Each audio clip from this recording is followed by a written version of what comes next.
Assalamualaikum warahmatullahi wabarakatuh. Ila hadratin Nabil Mustafa Muhammadin sallallahu alaihi wasallam wa alihi washabihi wa kiram. Najib abai wa ikhwani wa biya muslim malaikat warahmatullahi wabarakatuh. Ya Allah muhammadin. Usan sallallahu alaihi wasallam kejadian wa kita abai nawawiyah. Abaina wa abaikum wa ummahatina wa ummahatikum. Wa masyayikhina wa masyayikhikum syaulillahi lahumul fatihah. A'udzubillahi minasyaitonir rajim. Bismillahirrahmanirrahim. Alhamdulillahi rabbil alamin. Arrahmanirrahim. Maliki yaumiddin. Iyyaka na'budu wa iyyaka nasta'in. Ihdinas siratal mustaqim. Shiratal ladzina an'amta 'alaihim ghairil maghdubi 'alaihim waladdallin. Bismillah, alhamdulillah, wassalatu wassalamu ala rasulillah Sayyidina wa maulana Muhammadin ibni Abdillah wa ala alihi wa ashabihi wa man wala. La hawla wa la quwata illa billah. Amma ba'du. Qala al-mu'allifu rahimahullahu ta'ala nafa'ana bihi wa bi'ulumihi fid dharaini amin. Segenap pemirsa IGTV dan channel YouTube,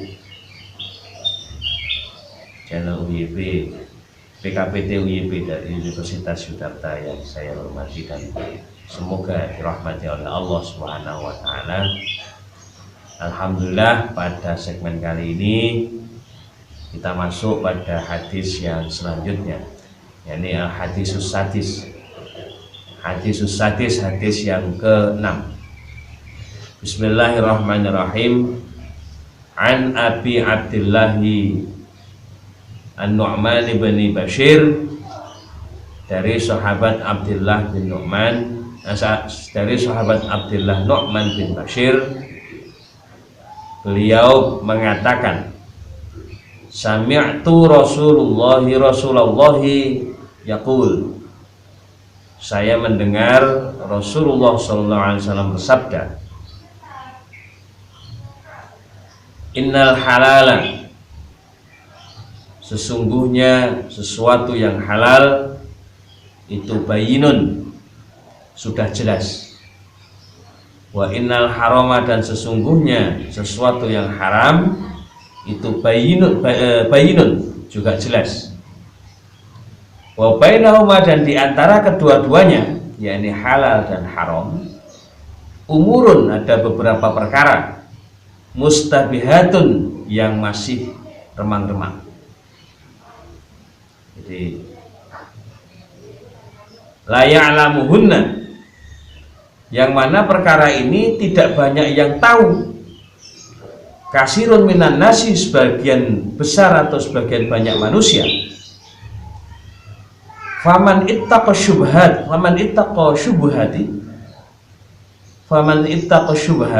maka barang siapa yang menjaga atau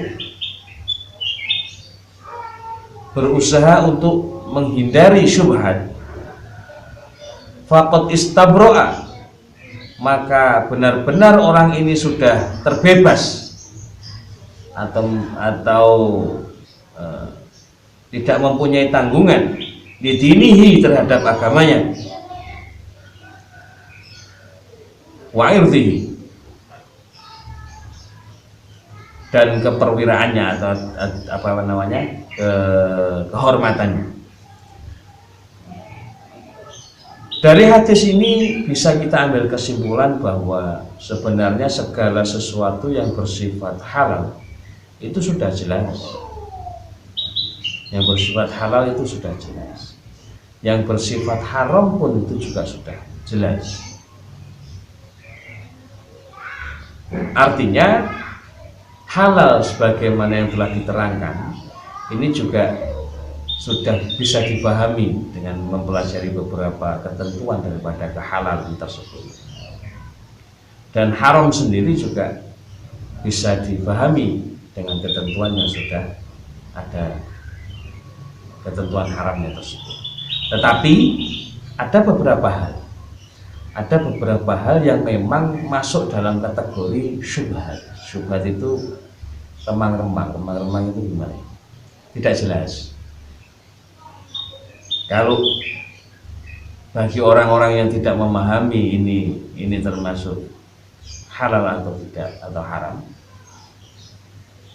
maka bisa jadi kalau dia masuk kepada syubhat dan tidak mengetahui, tidak memahami ilmunya atau tidak memahami keadaan aslinya, maka dia akan lebih cenderung, lebih condong untuk masuk kepada haram. Itu barang syubhat. Di sini juga dilanjutkan waman waqa'a fi syubhati waqa'a fil haram. Dan barang siapa yang masuk pada kategori syubhat, maka kebanyakan dia bisa masuk ke dalam haram. Karena seperti halnya penggembala, yar'a yang menggembala haulal hima, yang menggembala di sekitar perbatasan, yusiku, yang mana pembatas ini sangat mengkhawatirkan, mengkhawatirkan, meragukan, ayyab'a fihi, yang mana dimungkinkan besar dia akan masuk ke dalamnya. Ini artinya bahwa setiap hal, ya kalau di bahasa gampang kan contoh, ada orang kok misalnya menggembala seekor sapi atau beberapa kambing, yang mana barang yang haram itu jelas kelihatan, kemudian barang yang halal itu juga kelihatan, maka ketika menggembalanya itu di bahasa Jawa ngaran itu galengan, bahasa Indonesia itu pembatas. Ini insya Allah kalau mereka yang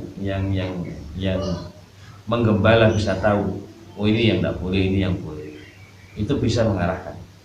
Tapi kalau yang tidak tahu sama sekali, dikhawatirkan hal yang digembala itu tadi bisa masuk ke dalam hal yang haram. Kenapa kok sedemikian? Ala wa inna himallahi maharimu. Maka ingatlah bahwa sebenarnya, maaf ini ada hadis sebelumnya. Ala wa inna likulli malikin hima. Ingatlah bahwa di setiap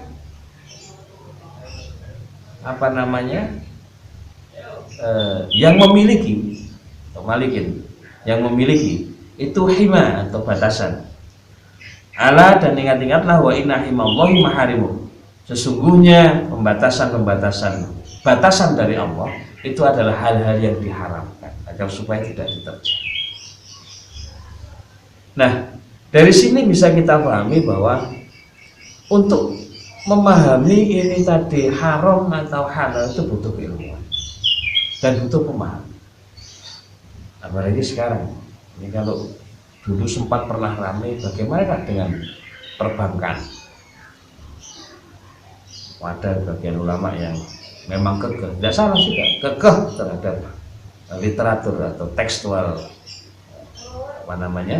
hukum itu sendiri, dan melihat kondisinya memang di situ bagaimana menggandakan uang dan lain sebagainya, maka menganggap bahwa ini adalah yang haram.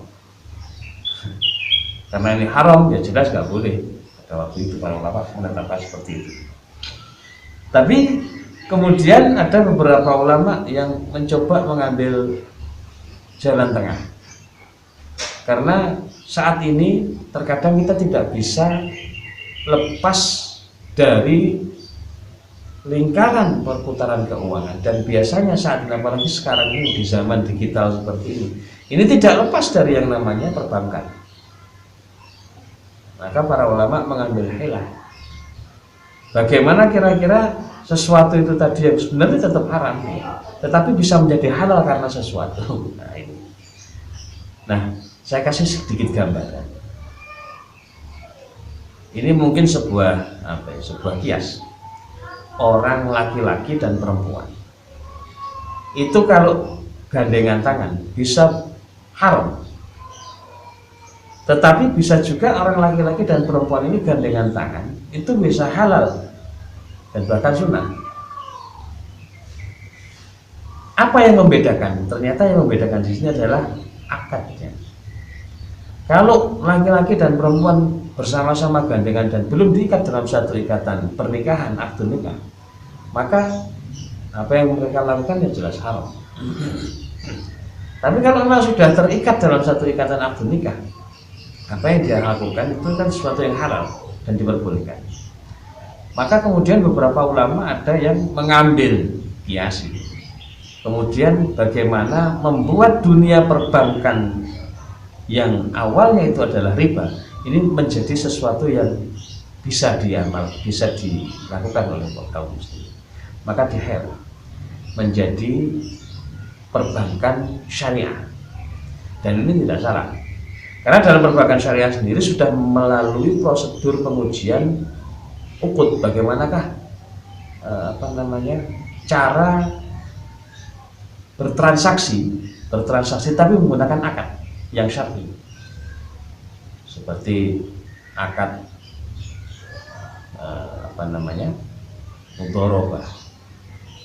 mudharabah, ada lagi akad bagi hasil dan lain sebagainya, banyak sekali, tidak bisa diterangkan satu persatu karena bukan orang perbankan syariah. Kalau perbankan syariah bisa menjelaskan itu, tapi pada prinsipnya kemudian dirubah bisa menjadi haram. Ini adalah sesuatu yang halal dan sesuatu yang haram. Alhamdulillah, semoga dengan sedikit kajian keilmuan ini kita bisa memahami mana yang halal dan mana yang haram dan mana yang syubhat. Tidak semuanya kita anggap yang mustahil. Alhamdulillah, semoga sedikit ilmu ini bisa memberikan manfaat. Allahu a'lam bishawab. Akhiran, wallahu muwaffiq ila aqwamit thoriq. Wassalamualaikum warahmatullahi wabarakatuh.